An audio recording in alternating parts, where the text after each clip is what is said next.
ನಮಸ್ಕಾರ ಸ್ನೇಹಿತರೆ, ನಾನು ಮೇಘರಾಜ್.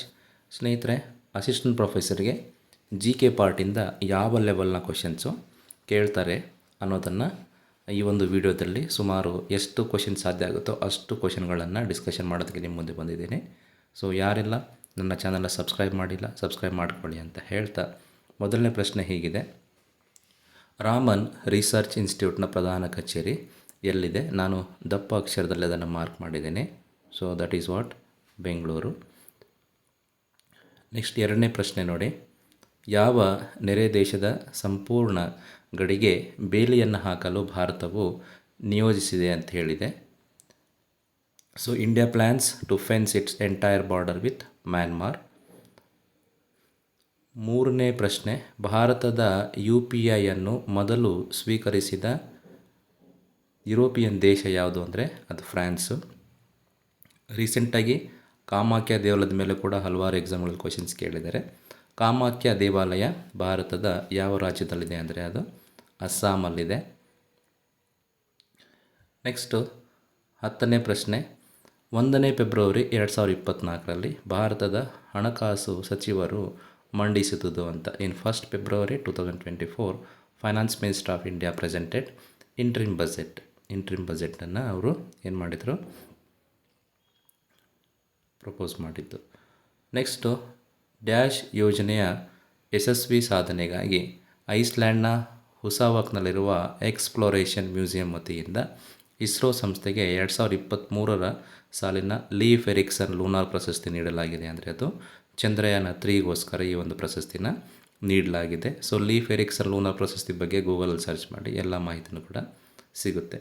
ನೆಕ್ಸ್ಟ್ 12ನೇ ಪ್ರಶ್ನೆ: ಇಸ್ರೋ ಸಂಸ್ಥೆಯು ಎಕ್ಸ್ಪೋ ಸ್ಯಾಟಲೈಟ್ ಉಡಾವಣೆ ಮಾಡುವ ಮೂಲಕ ಸೌರ ಕಪ್ಪುಕುಳಿಗಳ ಅಧ್ಯಯನಕ್ಕೆ ಮುಂದಾದ ಜಗತ್ತಿನ ಎಷ್ಟನೇ ದೇಶ ಎಂಬ ಹಿರಿಮೆಗೆ ಪಾತ್ರವಾಗಿದೆ ಅಂದರೆ ಅದು 2ನೇ ದೇಶ. ಮೊದಲ ದೇಶ USA. ಭಾರತದ 16ನೇ ಕೇಂದ್ರ ಹಣಕಾಸು ಆಯೋಗದ ಅಧ್ಯಕ್ಷರು ಅರವಿಂದ್ ಪನಾಗ್ರಿಯಾ. ಈ ಆಯೋಗದ ಅವಧಿ ಎಷ್ಟು ಅಂದರೆ 2026ರಿಂದ 31.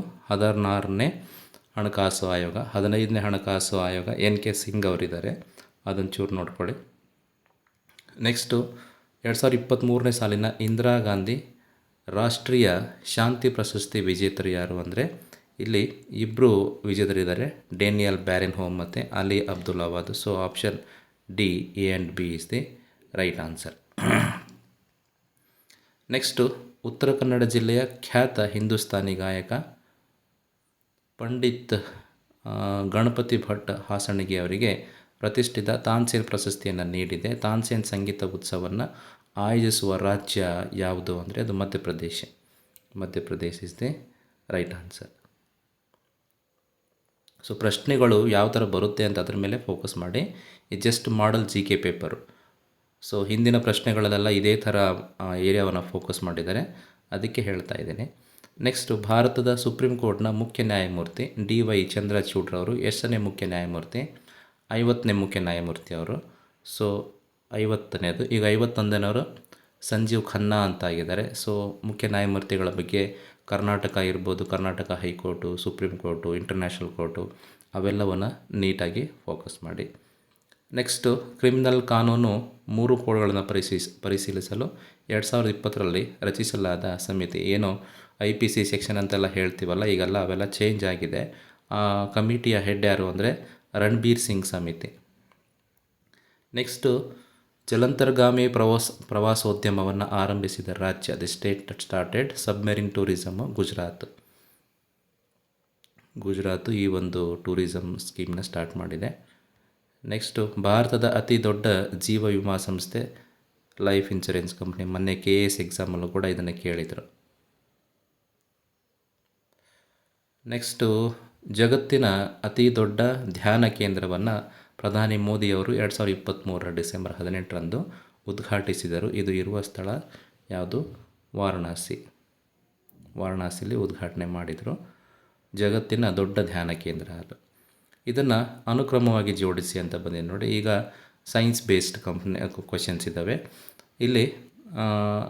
ಕ್ವಶನ್ಸ್ ಈ ಥರ: ಫಸ್ಟ್ ಒನ್ನು ರಾಣಿ ಎಲಿಜಬೆತ್, ಸೆಕೆಂಡು ಜೇಮ್ಸು, ರಾಣಿ ವಿಕ್ಟೋರಿಯಾ, ನಂತರ ಜಾರ್ಜ್ 6 ಬರೋದು ಭಾರತಕ್ಕೆ. ಸೊ ಇದು ಅನುಕ್ರಮಣೀಯ. So option A is right answer. Next John company ಎಂದು ಕರೆಯಲಾಗುತ್ತಿದ್ದ ಯುರೋಪಿನ ಕಂಪ್ನಿ ಯಾವುದು? ಇಂಗ್ಲೀಷ್ ಈಸ್ಟ್ ಇಂಡಿಯಾ ಕಂಪ್ನಿನ ಜಾನ್ ಕಂಪ್ನಿ ಅಂತ ಕರೀತಾ ಇದ್ದರು. ಇದನ್ನು ಸಹ ಹಲವಾರು ಎಕ್ಸಾಮ್ಗಳಲ್ಲಿ ಕೇಳಿದ್ದಾರೆ. ನೆಕ್ಸ್ಟ್ ಕೆಳಗಿನವುಗಳನ್ನು ಕಾಲಾನುಕ್ರಮದಲ್ಲಿ ಜೋಡಿಸಿ ಅಂತ ಹೇಳಿದ್ದಾರೆ.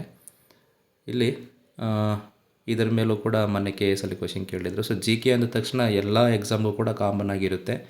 Assistant professor, PDO, village accountant. So ನಾನು ಯೂಟ್ಯೂಬ್ ಚಾನಲಲ್ಲಿ ಹಲವಾರು ಎಕ್ಸಾಮ್ಗಳಿಗೆ GK ಪೇಪರ್ನ ಮಾಡಿದ್ದೀನಿ, ತಾವೆಲ್ಲ ರೆಫರ್ ಮಾಡಿ.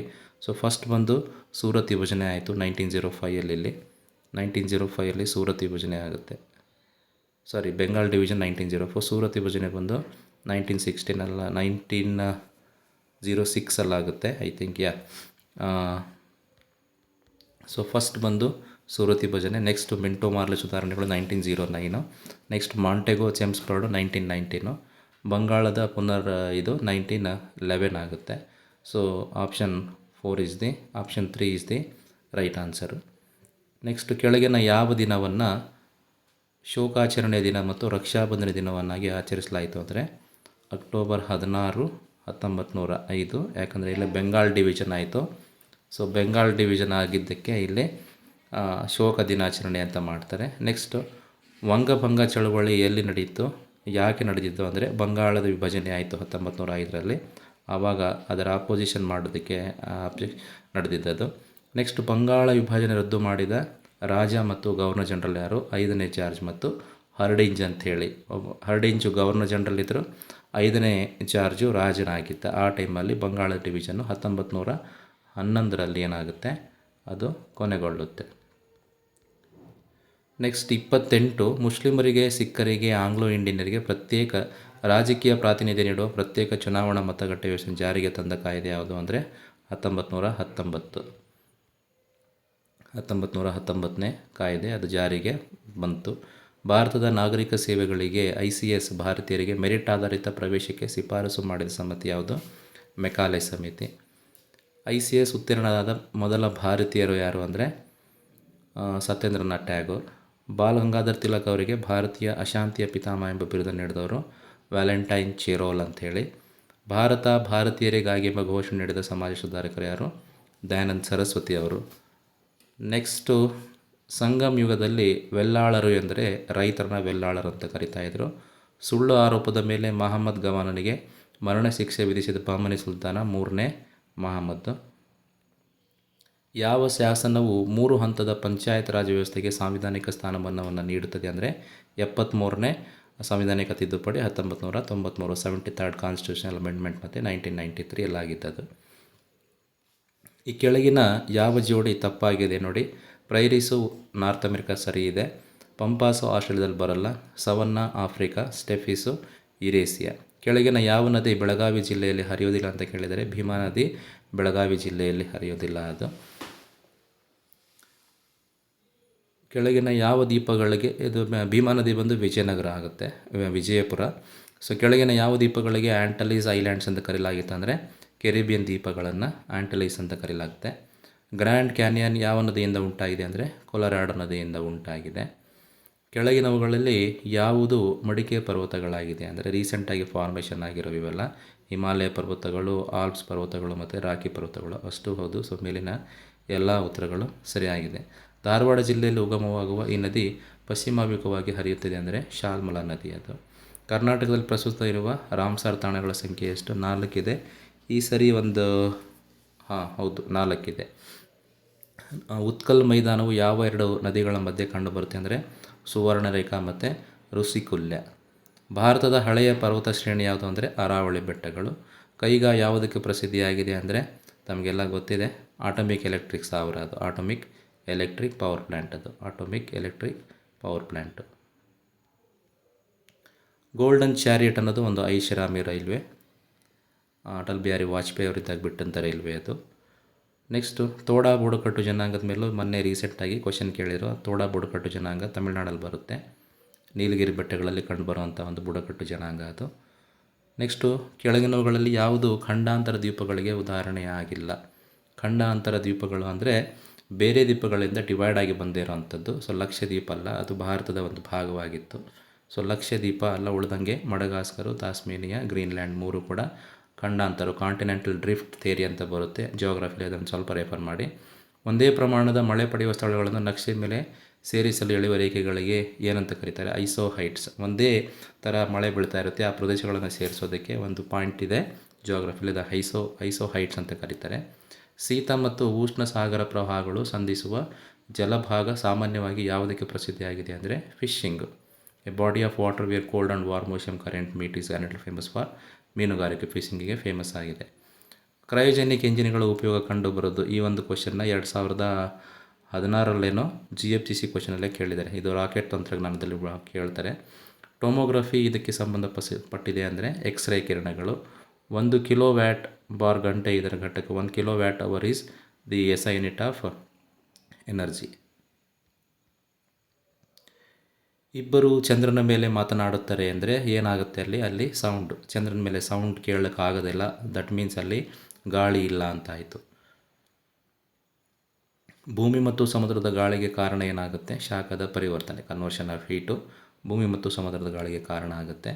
ಅರೇಬಿಯನ್ ಸಮುದ್ರದಿಂದ ಹಿಂದೂ ಮಹಾಸಾಗರಕ್ಕೆ ಸಾಗಿದಾಗ ಹಡಗಿನ ತೇಲುವಿಕೆಯ ಆಳವು ಬದಲಾಗುತ್ತದೆ. ಇದಕ್ಕೆ ಕಾರಣ ಸಮುದ್ರದ ನೀರಿನ ಸಾಂದ್ರತೆಯ ಬದಲಾವಣೆ. ಸಮುದ್ರದ ನೀರಿನ ಡೆನ್ಸಿಟಿ ಚೇಂಜ್ ಆದಂಗೆ ಆಳ ಏನಾಗುತ್ತೆ? ಕಡಿಮೆ ಆದಂಗೆ ಫೀಲ್ ಆಗುತ್ತೆ. ನೈಜ ಸೂರ್ಯೋದಯಕ್ಕೆ ಕೆಲವು ನಿಮಿಷಗಳ ಮೊದಲು, ನೈಜ ಸೂರ್ಯಾಸ್ತದ ಕೆಲವು ನಿಮಿಷಗಳ ನಂತರವೂ ಸೂರ್ಯನ ಬೆಳಕು ನಮಗೆ ಗೋಚರಿಸ್ತದೆ. ಇದಕ್ಕೆ ಕಾರಣ ಅಟ್ಮಾಸ್ಫಿಯರಿಕ್ ರಿಫ್ರ್ಯಾಕ್ಷನ್ ಅನ್ನೋ ಒಂದು ಫೆನಾಮಿನ ಬರುತ್ತೆ. ಅಟ್ಮಾಸ್ಫಿಯರಿಕ್ ರಿಫ್ರ್ಯಾಕ್ಷನು, ಅದಕ್ಕೆ ಅದು ಕಾರಣ. ವಿಭಿನ್ನ ಧಾತುಗಳ ಪರಮಾಣು ಸಂಖ್ಯೆ, elements differ in atomic number but same in mass number, ಅವುಗಳನ್ನು ಏನಂತ ಕರೀತಾರೆ? ಐಸೋಬಾರ್ಸ್. ಅದೇ ಥರ same atomic number different atomic mass ಇದ್ದರೆ ಅದನ್ನು ಐಸೋಟೋಪ್ಸ್ ಅಂತ ಕರೀತಾರೆ. ಸೊ ಇದಕ್ಕೆ isobars. Different atomic number, same mass number ಇದ್ದರೆ. ಫೋಟೋಗ್ರಫಿ ಫಿಲ್ಮ್ಗಳ ತಯಾರಿಕೆಯಲ್ಲಿ ಬಳಸುವ ರಾಸಾಯನಿಕ ಯಾವುದು? ಸಿಲ್ವರ್ ಬ್ರೋಮೈಡು. ಸೊ ಎಲ್ಲ ಸಬ್ಜೆಕ್ಟ್ಗಳನ್ನು ಕವರ್ ಮಾಡಿದ್ದಾರೆ. ಸೊ ನೀವು GKಗೆ ಕವರ್ ಮಾಡಬೇಕು ಅಂದರೆ ಲೂಸೆಂಟ್ಸ್ ಅಂತ ಒಂದು GK ಬುಕ್ ಸಿಗುತ್ತೆ, ಲೂಸೆಂಟ್ಸ್ ಜನರಲ್ ನಾಲೆಡ್ಜ್ ಅಂತ. ಆ ಬುಕ್ಕನ್ನು ರೆಫರ್ ಮಾಡಿ. ಪ್ರಯೋಗಶಾಲಾ ಉಪಕರಣಗಳ ತಯಾರಿಕೆಯಲ್ಲಿ ಬಳಸುವ ಗಾಜಿನ ವಿಧ ಯಾವುದು ಅಂದರೆ ಪೈರೆಕ್ಸ್ ಗಾಜನ್ನು ಬಳಸ್ತಾರೆ.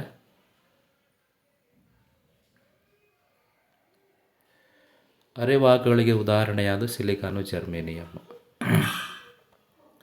ಉಪ್ಪಿನ ದ್ರಾವಣದಲ್ಲಿರುವ ಯಾವ ಅಯಾನುಗಳು ರುಚಿಗೆ ಕಾರಣವಾಗಿದೆ ಅಂದರೆ ಕ್ಲೋರೈಡ್ ಅಯಾನ್ಸು.